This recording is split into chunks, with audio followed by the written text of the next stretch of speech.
What the moss remembers. There is a particular quality to silence on Dartmoor in late October. It isn't peaceful, it's waiting.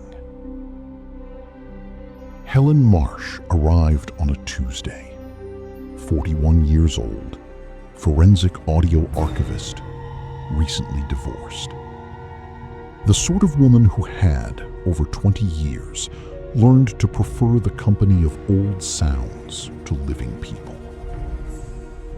The cottage smelled of stone and something damp that wasn't quite mold, something older than mold. She liked it. Her job was simple.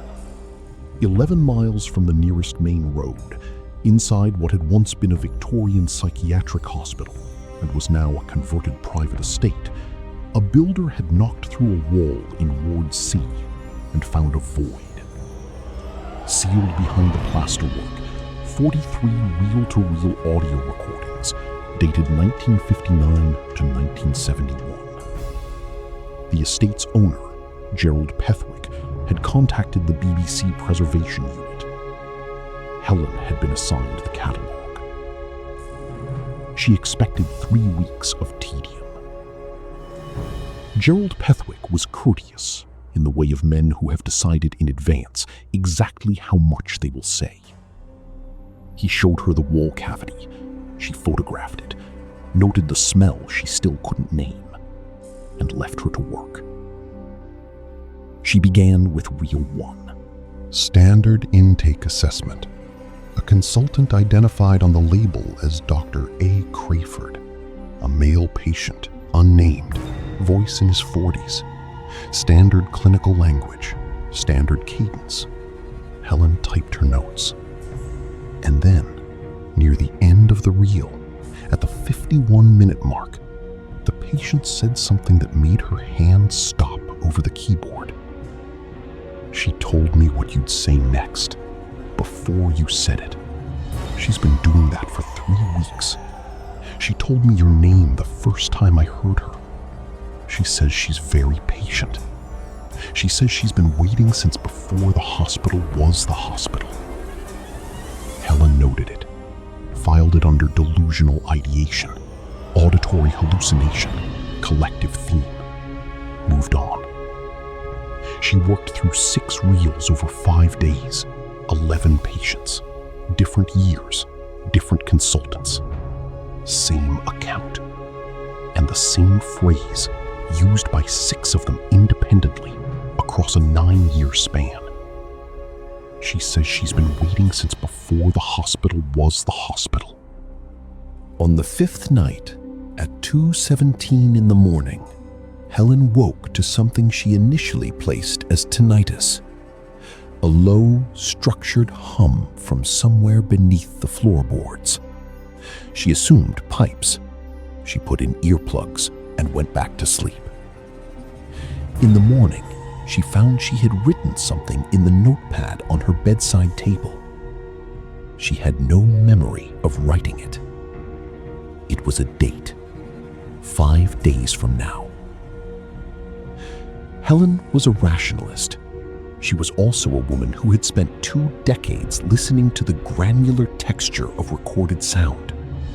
She knew the difference between audio pareidolia, the brain finding patterns in noise, and a structured acoustic signal.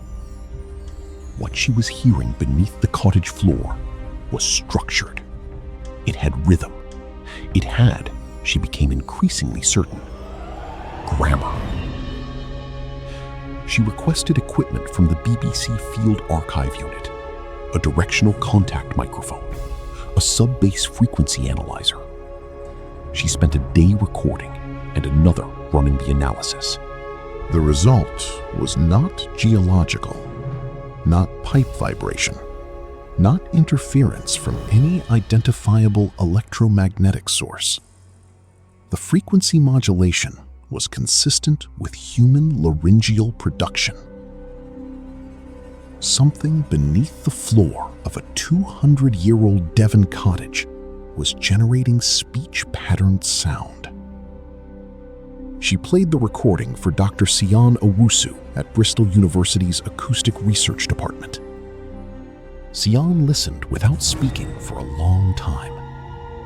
Then, very quietly, she said, "Helen, when did you last sleep properly?" Helen told her she was sleeping fine. After the call ended, she checked her notepad. She had written the date again. The same date, now 3 days away. The village unsettled her in ways she couldn't articulate. The locals weren't hostile, they weren't evasive. They were careful. The practiced carefulness of people who have learned over a long time which subjects require it. Maeve Trevin at the village shop asked how the work was going. When Helen mentioned the recordings, mentioned the repeated phrase, Maeve's expression didn't move, not a flicker. She said, "That'll be the old hospital then," and changed the subject with the smoothness of long habit. That evening, Helen found a local history pamphlet on the cottage bookshelf. In a section about the 1840s workhouse that had preceded the psychiatric hospital, one paragraph stopped her. In the winter of 1848, 17 workhouse inmates, described in poor law records as the most disturbed cases, were found one morning sitting in a circle in the cellar, facing inward, silent. They had been locked in their dormitories the night before. No one heard them leave. No one could explain the 2 locked doors. The warden's journal, quoted in the pamphlet, recorded that all 17, when asked what they were doing, gave the same answer. The pamphlet did not print the answer. Helen drove to the county archive in Exeter and found the warden's original journal. The answer those 17 people gave in 1848 was the same sentence in the psychiatric recordings from 1959 to 1971. She drove back and sat in the kitchen for a long time. When she pressed her palm flat to the flagstone, she could feel the vibration in her teeth. She realized, with a calm that frightened her more than panic would have, that she had not spoken to her ex-husband, her sister, or her closest friend in 11 days. She could not remember deciding to stop contacting them. She could not remember the last time she had wanted to. The date in the notepad was tomorrow. Helen did not sleep that night. She sat at the kitchen table with the microphone pressed to the floor and her equipment running. And she listened. For the first time, she could distinguish words. Not many, not clearly, but enough. She understood now that there was one voice, one source, one continuous transmission that the reels had documented, that the warden's journal had documented, that the people above the Bronze Age burial cairns on the hill's far edge might also have known about, in whatever way they recorded things then. And it was saying her name. She pulled up the original digitized file of Reel 1, the intake assessment. She listened again, not to the patient, not to Dr. Crayford, but beneath both of them. At 53 minutes, so low she had missed it completely in the studio, audible now only because she knew to listen. A third voice. It said her full name.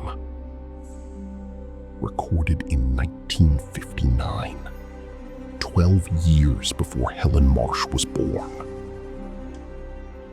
She left at 3 a.m. She drove. The moor at that hour had a quality of light that had no equivalent anywhere else. Not dark exactly, but wrongly lit. The land giving off a faint luminescence that appeared to come from the ground rather than the sky. She drove for 40 minutes. The road changed. The landmarks changed. She was not going in circles.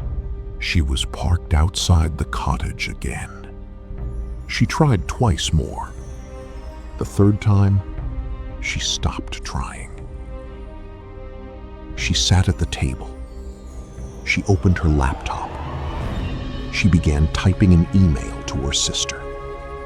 3 lines explaining what had happened, asking her to call the police if she didn't hear back by noon. She read it back, deleted it. She opened a new email to Gerald Pethwick. She wrote, "The cataloging is going very well. I wonder if I might extend my stay through December."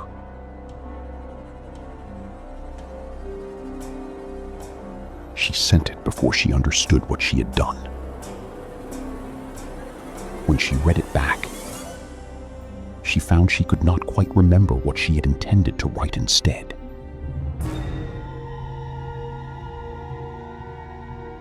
Downstairs, very softly, the humming resumed. 3 weeks later, Helen's sister filed a missing persons report. 2 officers from Devon and Cornwall police attended the cottage. Helen was there, cooperative, clear-eyed, entirely calm. She showed them her work. The digitized archive was meticulous, more thorough than anything in her professional history. She apologized for worrying her sister. She promised to call. The officers left satisfied. One of them, a constable named Yarrow, sat at his desk to type up the report. Routine welfare check. Subject found safe and well. He paused before submitting it. He could recall everything about the visit, the cottage, the equipment arranged across the kitchen table, the quality of light through the window, the smell at the threshold, that same smell he couldn't name. 3 weeks later, Helen's sister filed a missing persons report. 2 officers from Devon and Cornwall police attended the cottage. Helen was there, cooperative, clear-eyed, entirely calm. She showed them her work. The digitized archive was meticulous, more thorough than anything in her professional history. She apologized for worrying her sister. She promised to call. The officers left satisfied. One of them, a constable named Yarrow, sat at his desk to type up the report. Routine welfare check. Subject found safe and well. He paused before submitting it. He could recall everything about the visit, the cottage, the equipment arranged across the kitchen table, the quality of light through the window, the smell at the threshold, that same smell he couldn't name. He could not recall her face, not vaguely, not poorly, simply absent, as though something had been carefully removed from a photograph, leaving the background perfectly intact. He sat with this for a moment. Then he submitted the report, marked it resolved. The final image is not Helen. It is a photograph in the local history pamphlet she had left open on the cottage table, credited simply Greystone Coombe, winter 1923. A group of villagers in front of the old workhouse building, 50-odd people. formal, unsmiling in the manner of the era. In the back row, almost obscured, stands a woman in a dark coat, hair down. She is looking directly at the camera. She is Helen.